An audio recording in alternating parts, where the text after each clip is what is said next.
Hello. Previous class में हम लोगों ने टाइप्स ऑफ वॉइड देखा था, tetrahedral void, octahedral void, linear, 2D, 3D। अभी क्या देख रहे हैं, जो वॉइड्स हैं उनका लोकेशन क्या है। जो इंपॉर्टेंट वॉइड है टेट्राहेड्रल एंड ऑक्टाहेड्रल, उसी पे फोकस करते हैं कि जो वॉइड सबसे पहले देखेंगे कि FCC and CCP unit cell में जो वॉइड्स होंगे वो कहाँ होंगे। जो CCP है जिसको कहते हैं क्यूबिक क्लोज्ड पैकिंग या फेस सेंटर क्यूबिक, दोनों के में बिल्कुल सेम ही है। ये नाम हो तो कंफ्यूज नहीं होना, दोनों एक ही बात है। FCC या CCP में टोटल इफेक्टिव एटम्स कितने होते हैं? टोटल इफेक्टिव एटम को कहते हैं जेड। इफेक्टिव एटम होते हैं यहाँ पे, मान लेते हैं कि जेड, और होते कितने हैं? जेड की वैल्यू होगी 4। जितने भी जेड होंगे उसका डबल टेट्राहेड्रल वॉइड होता है। FCC में है जेड 4, तो कितना हो जाएगा टेट्राहेड्रल वॉइड? 8। जेड का मतलब 8 यूनिट सेल में कितने होंगे एटम्स? 4। तो tetrahedral void generated by that 4 is 8। अब देखते हैं कि एक यूनिट सेल में 8 होते हैं वॉइड्स, वो कहाँ कहाँ होते हैं। वॉइड तो हम समझ गए कि जो एटम्स है उनको हमने अरेंज किया। देखो FCC का मतलब सारे कॉर्नर्स पे अरेंज हैं। जो ग्रीन वाले हैं वो हमारे एटम है। ये एक फेस की बात करते हैं, यहाँ पे कॉर्नर्स पे हैं और एक फेस पे है। वैसे ही सारे कॉर्नर्स पे, सारे फेस पे ये हमारे इफेक्टिव हो जाएंगे 4। अब उनसे जो वॉइड बनेगा टेट्राहेड्रल वॉइड, वो कहाँ पे बनेगा? टेट्रा का मतलब है कि वो 4 एटम से मिलके बनेंगे और जो सरफेस होगा वो होगा 4, इसलिए उसका नाम है टेट्राहेड्रल। देखो ये बड़ा वाला क्यूब है, इसको छोटे 8 क्यूब में डिवाइड कर रहे हैं।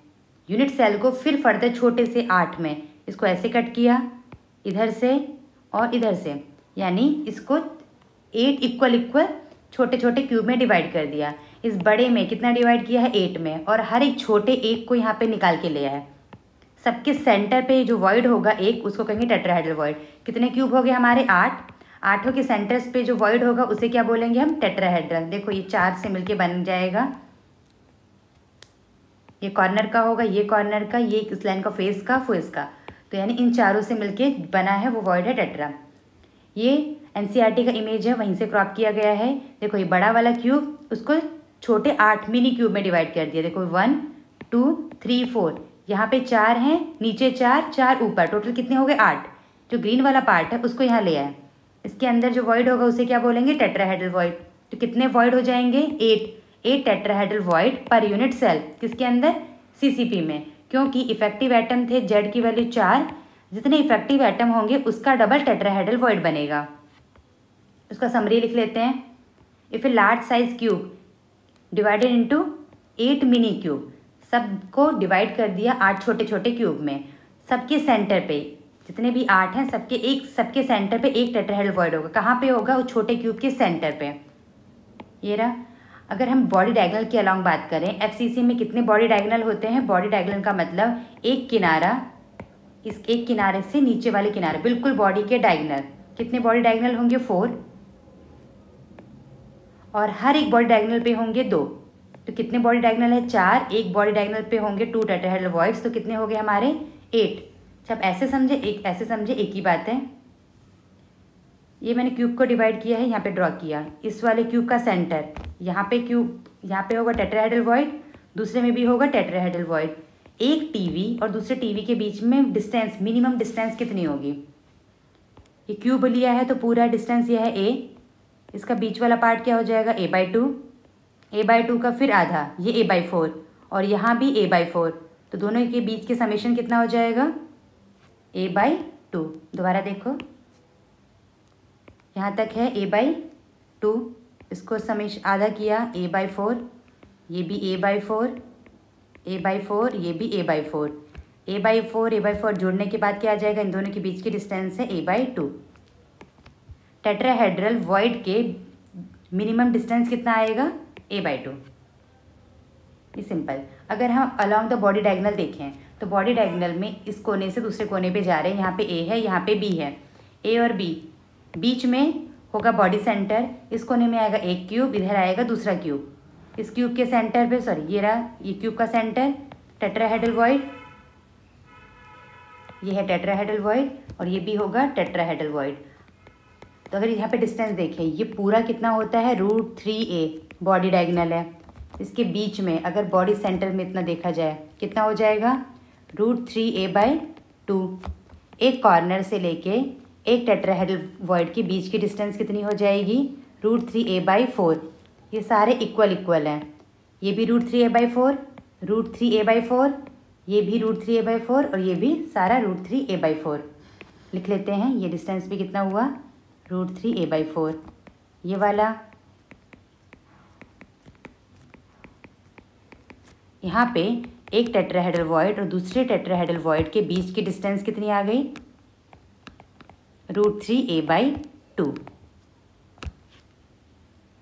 अब इन दोनों में कंपैरिजन करें, कौन छोटा है, ये a/2 छोटा है क्योंकि ऊपर के साइड 1 है, √3 की वैल्यू होती है 1.73, समथिंग 1 से ज़्यादा है। तो अलॉन्ग द डायगोनल दो टीबी के बीच की डिस्टेंस थोड़ी ज़्यादा आई और यहाँ पे कम है, तो मिनिमम डिस्टेंस पूछा जाएगा तो हमें क्या बताना है, a/2। क्लियर। टेट्राहेड्रल वॉइड कहाँ होंगे, क्यूबिक वाले में, एफसीसी के में। एफसीसी में पहले उस बड़े क्यूब को 8 छोटे छोटे क्यूब में डिवाइड कर देना है, मानना है कि हर एक क्यूब के सेंटर पे टेट्राहेड्रल वॉइड है। क्लियर।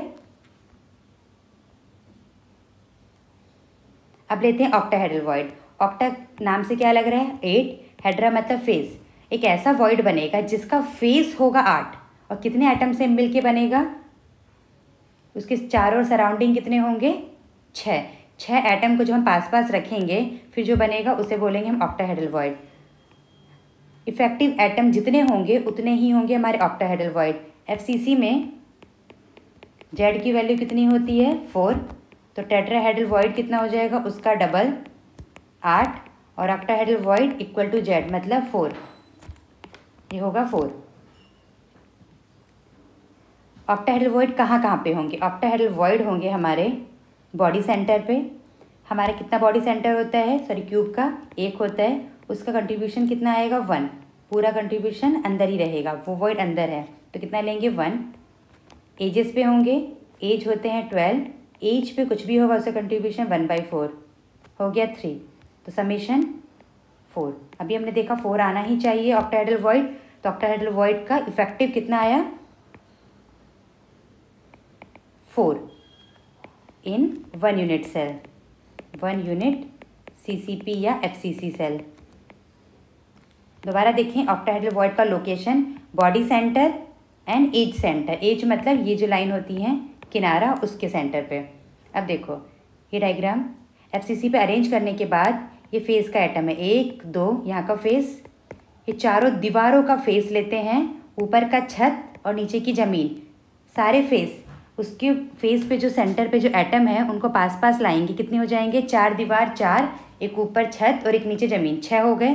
6 को पास मिलाने के बाद एक सेंटर बनेगा, बीच में जो स्पेस होगा उसे कहेंगे ऑक्टाहेड्रल वॉइड। इस वॉइड में जो आएगा उसका कोऑर्डिनेशन नंबर कितना होगा, इसका कोऑर्डिनेशन नंबर की बात करें इसका हो जाएगा 6, पूरा का पूरा अंदर है, कंट्रीब्यूशन होगा 1। अब लेते हैं एज की बात, ये एक लाइन है, उस पर कैसे जनरेट होगा, इस यूनिट सेल का लेंगे और उसके आगे यूनिट सेल, ऊपर नीचे सारे यूनिट सेल का देखेंगे कितना आएगा।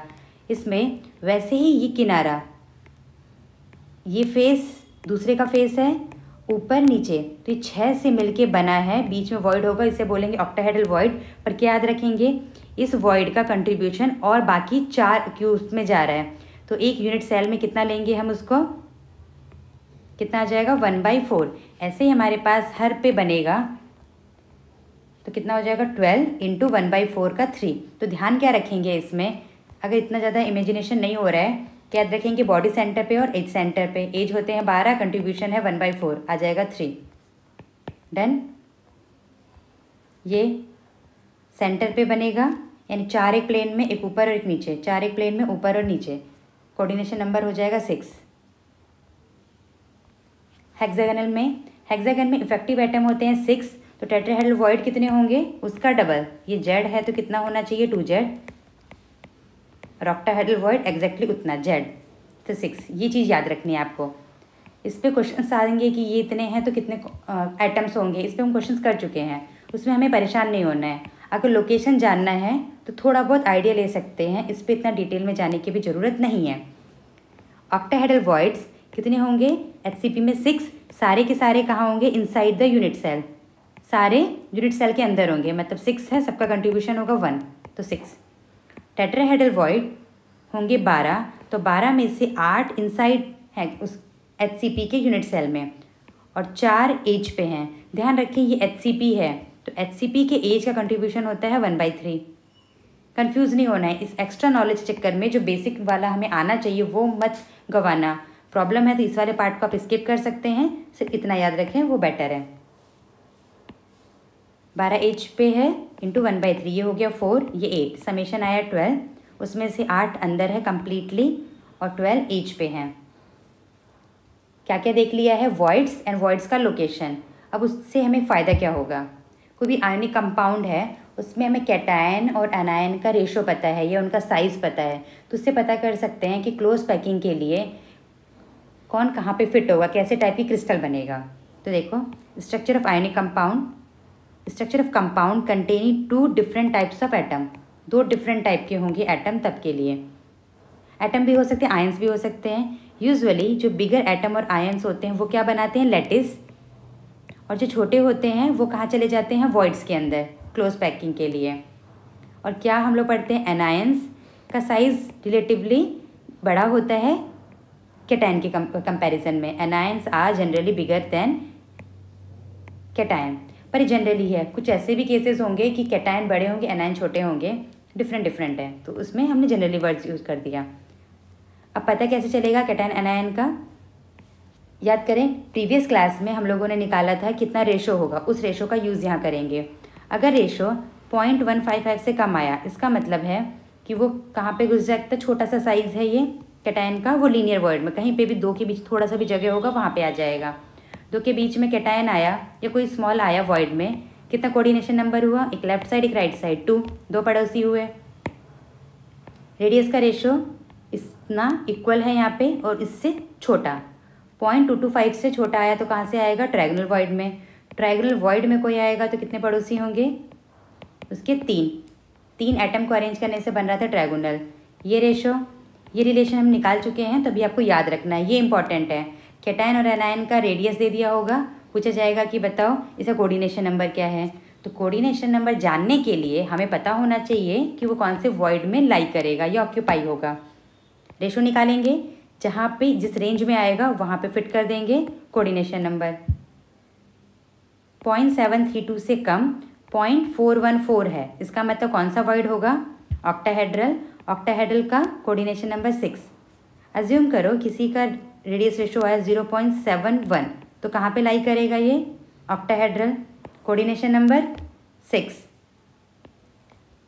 0.732 के इक्वल और 1 से छोटा, यानी ये बहुत बड़ा साइज़ का आ रहा है एटम, तो इसको कहाँ रखेंगे? सबसे बड़े वाले वॉइड में, वो है हमारा क्यूबिकल वॉइड। क्यूबिकल वॉइड क्या था? क्यूब है और क्यूब के कॉर्नर्स पे सारे एटम है, सिंपल क्यूबिक। सिंपल क्यूबिक में रखने के बाद बीच में जो जगह बचेगी उसे क्या बोलेंगे हम लोग? Cubical void. Clear? Thank you.